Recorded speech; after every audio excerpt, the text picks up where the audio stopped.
नमस्कार। आज हम एक बहुत ही महत्वपूर्ण विषय पर बात करने वाले हैं, भारतीय संविधान के बनने की कहानी। जी हाँ, ये कहानी बहुत दिलचस्प है। दुनिया का सबसे लंबा लिखित संविधान आखिर बना कैसे? बिल्कुल।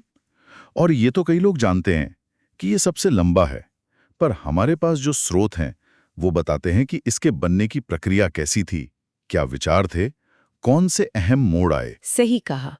और ये सिर्फ कुछ तारीखें याद करना नहीं है, बल्कि ये समझना है कि कैसे एक नए देश की उम्मीदों को, उसकी आकांक्षाओं को शब्दों का रूप दिया गया। हाँ, और शुरुआती संविधान में, जैसा कि स्रोत बताते हैं, 22 भाग, 395 अनुच्छेद और 8 अनुसूचियां थीं। ये अपने आप में काफी बड़ा था। बिल्कुल, बहुत विशाल।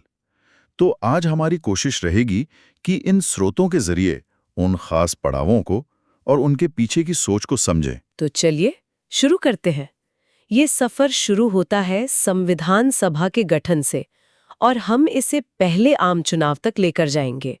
देखते हैं दस्तावेज क्या बताते हैं। ठीक है, तो पहली तारीख जो सामने आती है वो है 6 दिसंबर 1946, संविधान सभा का गठन। जी, और ये तारीख अहम इसलिए है क्योंकि यहीं से उस संस्था की औपचारिक शुरुआत हुई जिसे भारत का भविष्य लिखना था।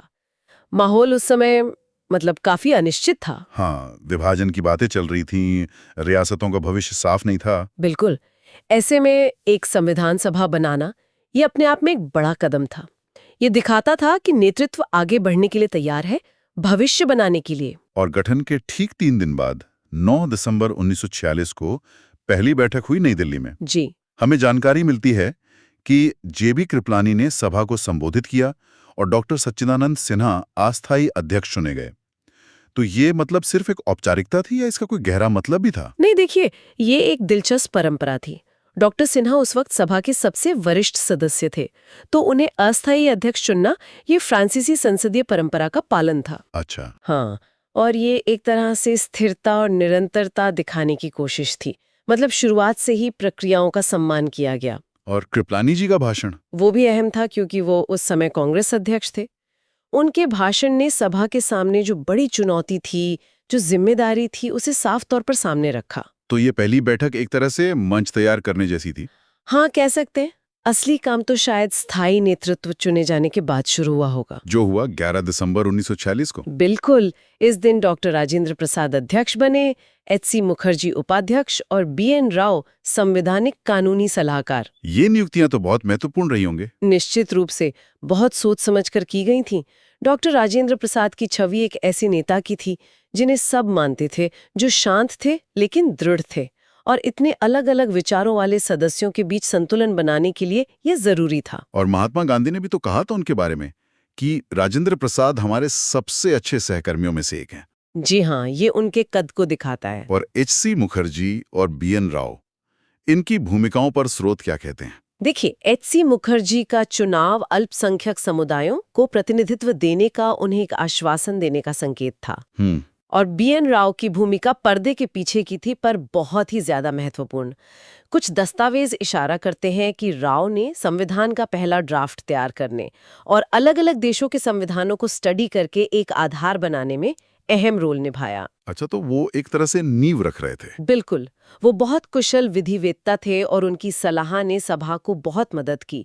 डॉक्टर राजेंद्र प्रसाद ने भी इसी दिन अपने भाषण में सभा के सामने जो बड़ा काम था उस पर और उसे पूरा करने के संकल्प पर जोर दिया था। अब जरा सभा की बनावट को देखें। शुरू में 389 सदस्य थे, 292 ब्रिटिश प्रांतों से, 4 चीफ कमिश्नरी क्षेत्रों से और 93 देशी रियासतों से। ये संख्या तो अपने आप में काफी विविधता दिखाती है। हाँ, और यही विविधता सबसे बड़ी चुनौती भी थी, कह सकते हैं।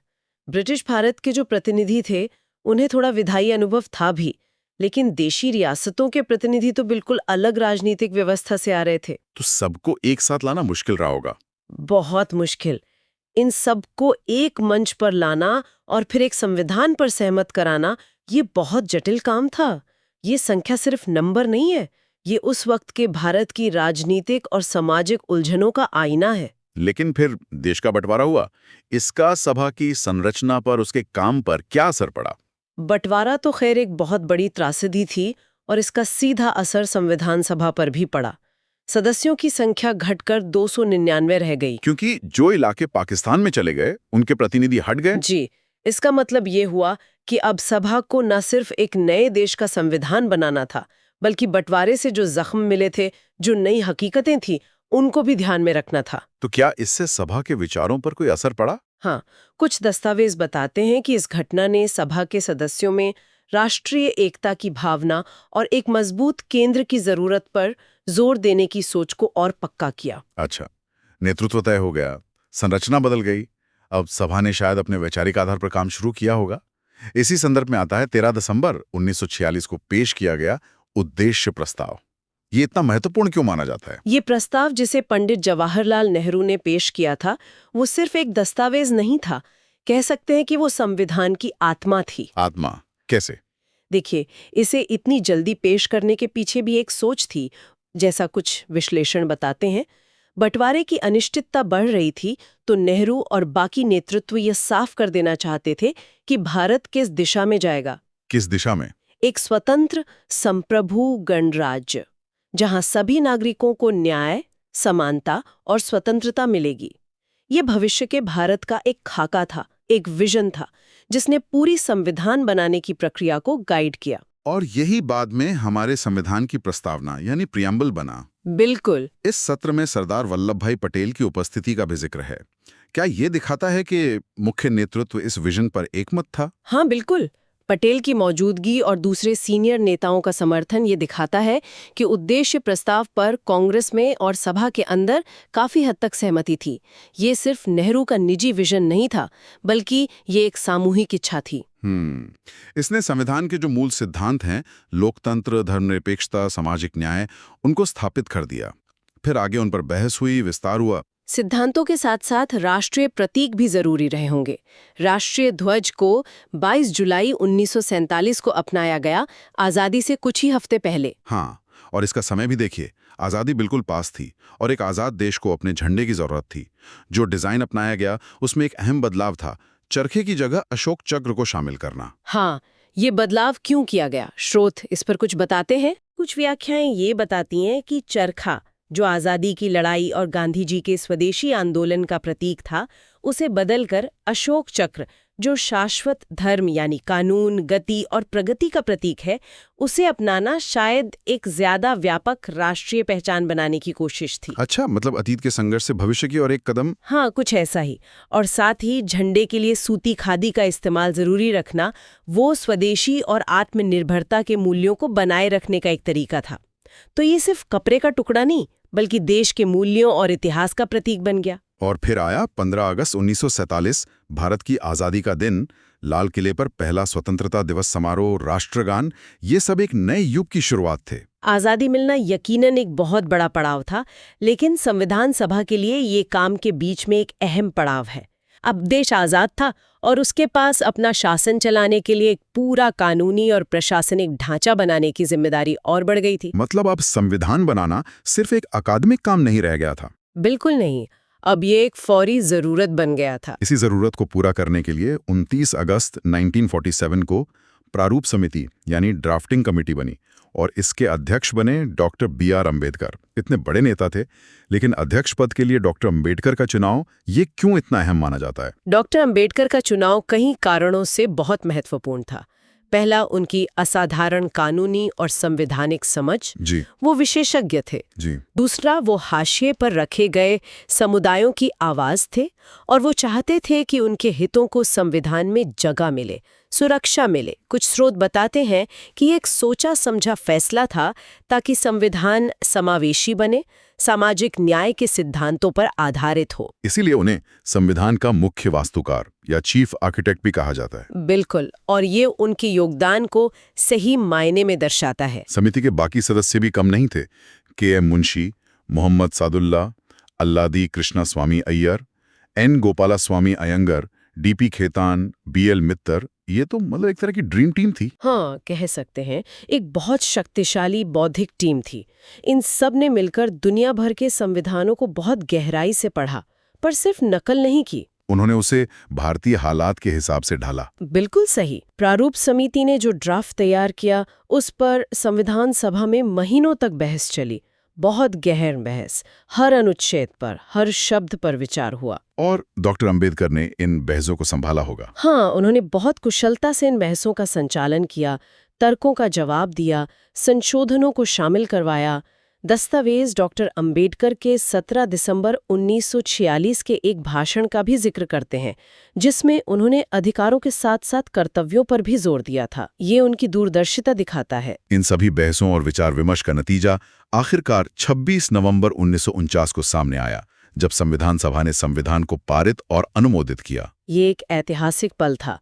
जो विवरण मिलते हैं उनमें डॉक्टर अंबेडकर का संविधान का अंतिम मसौदा अध्यक्ष डॉक्टर राजेंद्र प्रसाद को सौंपने का दृश्य बहुत मायने रखता है। हाँ, वो तस्वीर काफी प्रसिद्ध है। जी, वो सालों की मेहनत, बहस, असहमतियों और आखिर में बनी सहमति का प्रतीक था। इसी दिन संविधान की प्रस्तावना को भी अंतिम रूप से स्वीकार किया गया। इसीलिए तो आज हम 26 नवंबर को संविधान दिवस के रूप में मनाते हैं। ये याद दिलाने के लिए कि भारत के लोगों ने खुद को ये संविधान आत्मार्पित किया, यानी सौंपा। बिल्कुल। संविधान पारित हो गया, लेकिन इसे लागू करने से पहले एक और कदम बाकी था, सदस्यों के हस्ताक्षर। हाँ, ये औपचारिक रूप से और प्रतीकात्मक रूप से दोनों तरह से बहुत महत्वपूर्ण था। 24 जनवरी 1950 को संविधान लागू होने से ठीक 2 दिन पहले नई दिल्ली के संविधान हॉल, जो अब संसद का सेंट्रल हॉल है, महासदस्यों ने संविधान की 3 प्रतियों पर हस्ताक्षर किए। 3 प्रतियां? जी, एक अंग्रेजी में मूल प्रति और 2 हिंदी में। कितने सदस्यों ने हस्ताक्षर किए थे और क्या स्रोतों में इस मौके के बारे में कुछ खास बताया गया है? दस्तावेज बताते हैं कि कुल 284 सदस्यों ने हस्ताक्षर किए थे। उस दिन माहौल यकीनन बहुत भावनात्मक और गर्व का रहा होगा। हाँ, सोच सकते हैं। स्रोत कुछ प्रमुख हस्ताक्षरकर्ताओं का जिक्र करते हैं, जैसे जयराम दास दौलतराम, राजकुमारी अमृत कौर, डॉक्टर जॉन मथाई, सरदार वल्लभ भाई पटेल और जगजीवन राम। ये नाम उस समय के भारत की विविधता भी दिखाते हैं। जी। विवरणों में सरदार पटेल का सदस्यों को संबोधित करने और डॉक्टर राजेंद्र प्रसाद का अंत में हस्ताक्षर करने का भी उल्लेख मिलता है, जो इस पूरी प्रक्रिया के समापन को दिखाता है। ये सिर्फ स्याही के निशान नहीं थे, ये नए गणराज्य के प्रति उनकी निष्ठा और प्रतिबद्धता की शपथ थे। और फिर आया वो दिन जिसका पूरे देश को इंतजार था। 26 जनवरी 1950 संविधान लागू हुआ और भारत एक संप्रभु गणराज्य बना। इस पूरी प्रक्रिया में, जैसा स्रोत बताते हैं, कितना समय लगा था? ठीक 2 साल, 11 महीने और 18 दिन। ये अवधि अक्सर दोहराई जाती है ना? हाँ, बिल्कुल। लेकिन इसके पीछे की मेहनत, लगभग 60 देशों के संविधानों का अध्ययन, 11 सत्रों में हुई 165 दिनों की बैठकें, ये सब उस गहराई को दिखाते हैं जिसके साथ ये काम किया गया। गणतंत्र बनने के बाद लोकतांत्रिक संस्थाओं को बनाने का काम शुरू हुआ होगा। लोकसभा के पहले अध्यक्ष कौन बने थे? जीवी मावलंकर। गणेश वासुदेव मावलंकर को स्वतंत्र भारत की पहली लोकसभा का अध्यक्ष चुना गया। और 26 जनवरी 1950 को नई दिल्ली के राजपथ पर पहला गणतंत्र दिवस समारोह भी हुआ। जी हाँ, जो तब से हमारी राष्ट्रीय पहचान का एक अहम हिस्सा बन गया है। वो परेड सिर्फ एक जश्न नहीं, बल्कि देश की संप्रभुता और सैन्य शक्ति के साथ साथ उसकी सांस्कृतिक विविधता का भी प्रदर्शन है। संविधान लागू हो गया, गणतंत्र स्थापित हो गया। अब लोकतंत्र को जमीनी हकीकत बनाने के लिए अगला कदम क्या था? जाहिर है, आम चुनाव। बिल्कुल। संविधान की सफलता का असली इम्तिहान तो यही था कि क्या भारत के आम नागरिक, जिनमें से ज्यादातर उस समय पढ़ना लिखना नहीं जानते थे, क्या वो अपने वोट का इस्तेमाल करके अपनी सरकार चुन सकते हैं? ये बहुत बड़ा सवाल था उस समय। हाँ, पहला आम चुनाव 25 अक्टूबर 1951 से 21 फरवरी 1952 तक लगभग 4 महीनों में पूरा हुआ। ये चुनाव तो अपने आप में एक बहुत बड़ा आयोजन रहा होगा। क्या स्रोत इसके साइज के बारे में कुछ आंकड़े देते? आंकड़े वाकई हैरान करने वाले हैं। 4,89,000 लोकसभा सीटों के लिए 1949 उम्मीदवार मैदान में थे। 1949? जी, देश की आबादी करीब 36 करोड़ थी और वोटरों की संख्या 17.3 करोड़ से ज्यादा थी, जिनमें से लगभग 85% निरक्षर थे। 17 करोड़ से ज्यादा वोटर? ये तो उस समय दुनिया का सबसे बड़ा लोकतांत्रिक चुनाव रहा होगा। बिल्कुल, और इसे सफलतापूर्वक कराना भारतीय लोकतंत्र के लिए एक बहुत बड़ी उपलब्धि थी। और इतने बड़े पैमाने पर हुए पहले चुनाव में लोगों ने हिस्सा कैसे लिया? वोटिंग परसेंटेज क्या था? मतदान प्रतिशत लगभग 45.7% रहा। आज के हिसाब से ये शायद कम लगे, हाँ, आज तो ज्यादा होता है। लेकिन उस समय के हालात, गरीबी, निरक्षरता, पहली बार चुनाव हो रहा था, इतना बड़ा देश, इन सब को देखते हुए ये एक बहुत ही उत्साहजनक भागीदारी थी। इसने दुनिया के उन शक को गलत साबित कर दिया जो भारत में लोकतंत्र की कामयाबी पर सवाल उठा रहे थे। स्रोत में 1952 के चुनाव के एक दृश्य का जिक्र है जो शायद लोगों के उत्साह और इस ऐतिहासिक प्रक्रिया में उनकी भागीदारी को दिखाता है। जी, तो अगर हम पूरी यात्रा को देखें, संविधान सभा के गठन से लेकर पहले चुनाव तक, तो ये साफ है कि ये एक लगातार चलने वाली, सोच समझकर की गई और सबको साथ लेकर चलने वाली प्रक्रिया थी। इसमें बहसें हुई, मतभेद हुए, लेकिन आखिर में एक ऐसा दस्तावेज तैयार हुआ जिसने आधुनिक भारत की नींव रखी। तो संक्षेप में कहें तो 2 साल 11 महीने और 18 दिन की इस अवधि में डॉक्टर राजेंद्र प्रसाद का नेतृत्व, डॉक्टर अंबेडकर की वास्तुकला, नेहरू का विजन, पटेल की संगठन क्षमता और सैकड़ों दूसरे सदस्यों की अथक मेहनत से यह संविधान बना। ये एक सामूहिक ज्ञान और दूरदर्शिता का नतीजा था। हमने देखा कि कैसे लक्ष्य तय किए गए, राष्ट्रीय प्रतीक चुने गए, ड्राफ्ट बना, उस पर बहस हुई, हस्ताक्षर हुए और आखिर में संविधान लागू हुआ, जिसने पहले आम चुनाव का रास्ता खोला और भारत को दुनिया के सबसे बड़े लोकतंत्र के रूप में स्थापित किया। स्रोत ये बताते हैं कि शुरुआत में संविधान में 395 अनुच्छेद थे। आज इसमें कई संशोधन हो चुके हैं, कई नए अनुच्छेद जुड़े हैं, कुछ हटाई भी गए हैं। जी हाँ। तो ये सोचने वाली बात है ना कि संविधान का ये जो निरंतर विकास हुआ है, जो उन शुरुआती 395 अनुच्छेदों से शुरू हुआ, वो पिछले 7 से ज्यादा दशकों में भारत की बदलती हुई सामाजिक, राजनीतिक और आर्थिक जरूरतों और उम्मीदों की कहानी को कैसे दिखाता है। बिल्कुल सही कहा।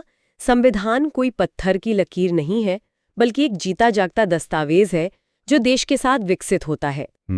इन स्रोतों ने हमें उस नींव की कहानी बताई जिस पर आज का भारत खड़ा है, और ये समझना हमें आज को बेहतर ढंग से जानने में मदद करता है।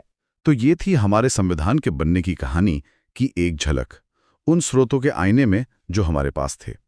उम्मीद है ये विस्तृत चर्चा जानकारी देने वाली और सोचने पर मजबूर करने वाली